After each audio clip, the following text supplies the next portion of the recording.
What's up, guys? Let's talk about Ark World and who the target audience is for this MMORPG. Because, in my opinion, the target audience is not the MMORPG players. This is not going after ArcheAge players per se. This is actually more targeted for the NFT crypto market. And you want to know why I believe this? Everything on the website really points to NFT crypto-based stuff. They're not really showing off, gameplay, ArcheAge stuff. They're not really talking about, that. The beginner guide doesn't even hear. It's all about crypto and NFTs. And you may be wondering why? No one likes crypto, right? That's what the general consensus online is in message boards, forums, Twitter, Discord, YouTube, etc., right? Well, yeah, the general consensus is that. But does that make the general consensus correct? There is a thing called the silent majority. Not saying that there is a more, majority that wants crypto or NFTs, but if you look at data and research, there are markets for this. So let's talk about, here's this article here, top 10 best crypto NFT games of 2022. And you're like, well, most games failed, right? They're all shit. They're all Ponzi schemes. They're all pump and dumps, etc. Right? I've heard all the derogatory terms you want to point at the NFT market and the crypto market. But let's just take a look at some facts here. So this article says Axie Infinity is number one in the crypto NFT space. You're like, okay, cool. How many? How many players? It has a daily player base of 1.48 million active users. Read that again. 1.48 million daily active users. To show how lucrative this game has gotten, Axie has been a fueling digital economy based on crypto assets in Southeast Asia, specifically the Philippines and Vietnam. Roughly 82 million Axies, which is the cryptocurrency they use, 30% of the total supply, are circulating as of June 27th. Well, the price of the Axies is valued around $15 as of this print date. So I did some math. That's over $1 billion in market cap. So all those coins are essentially worth, over $1 billion. And people are actively buying and selling those things. So that is simply one game. And there are several others, so Decentraland, I've never even heard of this, but number 2 in the list, Alien Worlds, I've heard of that one. The Sandbox, haven't heard of that one. Zed Run, Blanco's Block Party, never heard of that one. Gods Unchained, I've heard of that one. That's a collectible card game with NFTs. So like a TCG kind of style game. My DeFi Pets, Star Atlas, Crypto Blades. So again, I've never heard of, 8 of the top 10 of these NFT crypto games. But they are all doing extremely well, according to this article. And they're all making, a good amount of money. And they are all worth a lot of money, millions upon millions of dollars. And an easy way to find that out is just simply, look at the top 100 cryptocurrency coins by market cap. So if you look at the top cryptocurrency coins by market cap, you can see there's a lot of them that are worth, hundreds of millions of dollars. And you're like, well, that's nothing. Hundreds of millions of dollars. Well, let's take a look at how much the gaming industry is supposedly worth overall. So as of 2020, just based on a quick Bing Google search, the gaming PC industry was worth around $37 billion. So that means in 2020, the Axie Infinity game would have been, almost like 2% or 3% of the total PC gaming market. And that game, Axie Infinity, has been out for, 1 year? 9 months, something like that. Like, that's one game. So if you take all of the crypto games and crypto market out there, they actually might be bigger value-wise than the PC gaming market. And then now we take a look at the next data point that they give us. Mobile gaming generates an estimated $77 billion in 2020.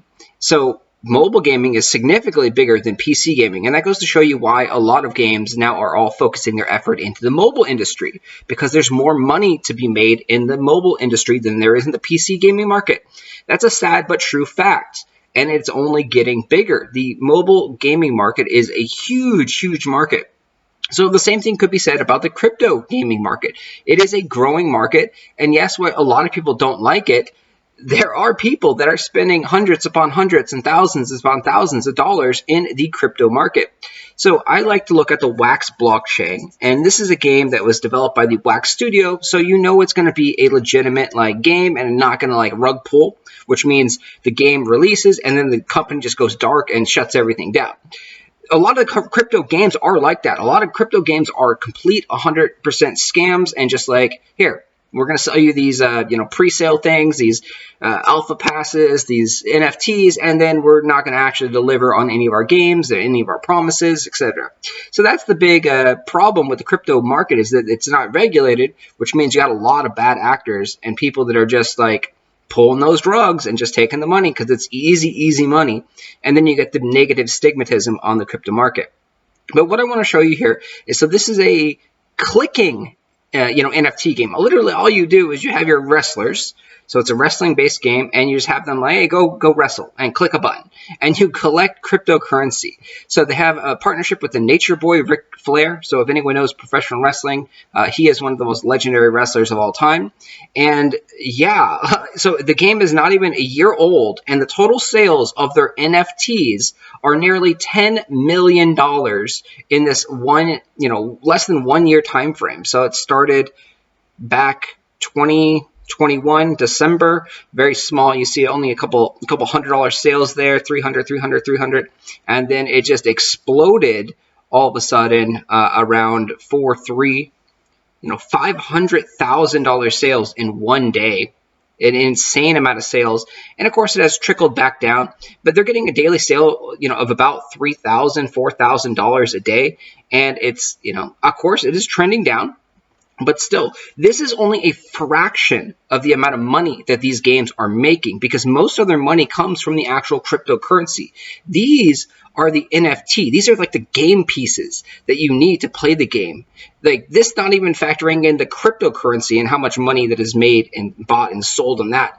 There is a ton of money to be made in the NFT market, in the crypto market, and that's why game companies are jumping on board, even though MMORPG and gamers are, adamantly against the crypto NFT market and movement. The game companies see money and they're going after it. So you can't fault them, because they are game companies. They are businesses. They are essentially trying to make the most money for their company and their business and their shareholders. So if there's money to be had, they're going to go after it. And if you simply don't want this to be the future of gaming in the industry, then don't play these games. Don't buy into this stuff. But I think enough people are going to be buying into these things, and enough people are going to be playing these games, that it isn't inevitable that not the whole future of the market is going to go this way. But it's going to be just soda. You have Coca-Cola, which is the main core component, but then you also have Diet Coke. And Diet Coke is a sub-branch of Coca-Cola. It's owned by the same company, but Diet Coke caters to a different audience, a different group of people that want to drink Diet Coke. That's how you're going to be. So ArcH 2 is still coming. ArcH 2 is still in development, but we are going to have Arc World, and this is going to be a different sub-branch that you can jump into if it is something that you want to try and check out. I'm checking it out. I'm going to try it. I'm going to play it. I do think that this actually has some legs, and like I talked earlier, it's not going to be a rug pull, because we know XL Games has not shut down ArcH servers. ArcH servers have been going for almost 10 years now, and everyone has been saying after year 9, year 8, or year 1, I should say, year 1, year 2, the game is dead. The game is dead, but ArcH is still going, and is still generating money. It is still profitable for XL Games, and it has not been shut down. Anyways, thanks for watching, guys. I will talk to you guys later. Thanks.